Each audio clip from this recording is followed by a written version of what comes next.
और खबरें अब विस्तार से। बीजापुर से एक बड़ी खबर, जहां पर आपको बता दें नक्सलियों ने आईईडी ब्लास्ट किया है। 2 जवान शहीद हो चुके हैं, 4 जवान घायल बताए जा रहे हैं। तो घायल जवानों को एयरलिफ्ट किया जाएगा। ऑपरेशन से लौटते समय आईईडी ब्लास्ट हुआ।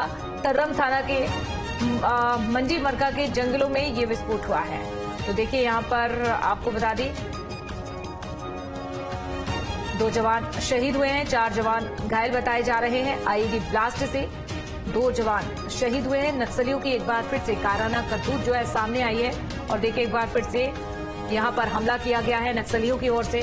आईईडी लगाया गया और ये घटना उस समय घटती है जब यहां से जवान जो है वापस सर्चिंग करने के बाद लौट रहे थे, लेकिन उसी दौरान आईईडी ब्लास्ट होता है और इस ब्लास्ट होने से 2 जवान जो है शहीद हो चुके हैं और 2 जवान घायल बताए जा रहे हैं। ज्यादा जानकारी के लिए हमारे साथ संवाददाता भरत भी जुड़ चुके हैं।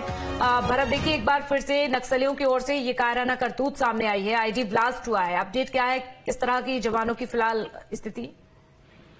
देखिए बिल्कुल मैं आपको बता दूं, जिस तरीके से आए दिन पुलिस और माओवादियों के बीच में एक तरीके से युद्ध जैसी स्थिति बनी हुई है। सरकार बदलते ही माओवादियों ने जवानों ने माओवादियों के खिलाफ एक तरीके से मोर्चा खोल दिया। यही वजह है कि बुसरू ब्लॉक के अंतर्गत तर्रेम थाना क्षेत्र पड़ता है। उस इलाके पे माओवादियों की मौजूदगी कहीं ना कहीं मिलती है, तो उसके आधार पे कहीं ना कहीं पुलिस जो है सर्चिंग निकालती है। सर्चिंग की टीम उस इलाके पे निकली थी। एक बड़ा ऑपरेशन बताया जा रहा था, जिस तरीके से जानकारी सूत्र के हवाले से बाहर निकल के आ रही थी। एसटीएफ, डीआरजी और गोबरा और सीआरपीएफ की संयुक्त ऑपरेशन थी। बीजापुर, सुकमा और दंतेवाड़ा 3 जिले के इन्होंने संयुक्त जो ऑपरेशन है वो निकाला था। ऐसे में जिस तरीके से ऑपरेशन पे वो निकले थे, सर्चिंग के अभियान पे वो निकले थे, उस दरमियान जो आईडी ब्लास्ट होने से तो 2 जो जवान है वो शहीद हो जाते हैं। बताया ये जा रहा है, जिस तरीके से जानकारी मिल रही है, टीम की वापसी वहां से हो रही थी। उस दरमियान माओवादियों ने आईडी दिखा रखा था, जिसके चपेट में 2 जवान शहीद हो गए।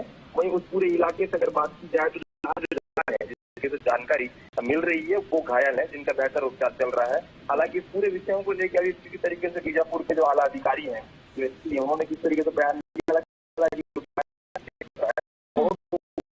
तरीके से अभी भी, क्योंकि पूरा जो इलाका है माओवादियों के कब्जे वाला इलाका है। ऐसे में माओवादियों के कब्जे वाले इलाके में पुलिस का जनाता जिस तरीके से बढ़ रहा है, उसको देखते हुए कहीं ना कहीं इस तरीके की जो घटना वो लगातार देखने को मिलती है। लेकिन अभी भी पूरे उस इलाके पे 2 जवान शहीद होने के बाद पुलिस की पूरी टीम मौके स्थल पर पहुंचकर पूरी तरीके से सर्चिंग कर रही है। पूरे इलाके के चप्पे पे एलो ले रखा है उन्होंने।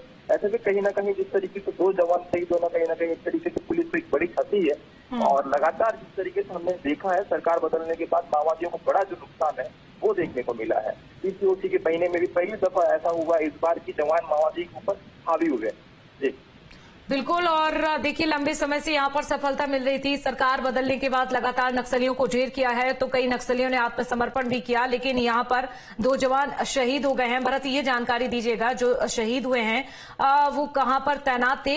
और जिस तरह से सर्चिंग फिलहाल आप जानकारी दे रहे हैं कि सर्चिंग अभी भी जारी है, तो ऐसे में पुलिस के हाथ क्या लगा है? क्या अभी भी यहां पर नक्सली होने की खबर सामने आ रही है? बिल्कुल मैं आपको बता दूं, जिस तरीके से जानकारी मिल रही थी, हालांकि पूरी जो घटनाक्रम है ये बताया जा रहा है सर्चिंग के वापसी के दरमियान हुई है। जिस तरीके से जानकारी हमको प्राप्त हुई है, मैं आपको बता दूं जो जवान शहीद हुए हैं वो कांस्टेबल है। उनका मुख्य जो नाम है भारत साहू नाम है, जो आर्य रायपुर के रहने वाले हैं। इस तरीके से जानकारी मिल रही है और कांस्टेबल के पद पर वो पदस्थ है। दूसरे जो जवान है वो सत्यार सिंह कांगे है, वो नारायणपुर के रहने वाले हैं, जिस तरीके से जानकारी मिली है। ये 2 जो जवान है इन 2 जवान शहीद हुए हैं उस इलाके से। हालांकि इनकी पोस्टिंग अगर बात की जाए तो इनकी मूल पदस्थ पोस्टिंग इस तरीके से नहीं होती, क्योंकि ये डीआरजी के वो जवान होते हैं, हेडक्वार्टर पर तैनात होते हैं। जब ये सर्चिंग के लिए निकलते हैं तो ये कहीं ना कहीं जिस तरीके से माओवादियों के लिए जब निकलते हैं तो हफ्ते तक इनकी वापसी नहीं हो पाती है। दूसरी उन इलाकों पे निकलते हैं जहाँ पे माओवादियों की मौजूदगी अगर होती है, उससे सूचना पे इनकी टीम निकाली जाती है। सीआरपीएफ, एसटीएफ, कोबरा और डीआरजी ऐसे जवान हैं जो इन जवानों को लेके माओवादियों में एक तरीके से खौफ भी नजर आता है। यही वजह है कि कई दफा पुलिस को सफलता भी मिलती है, तो विशेष तौर पर डीआरजी का विशेष योगदान होता है।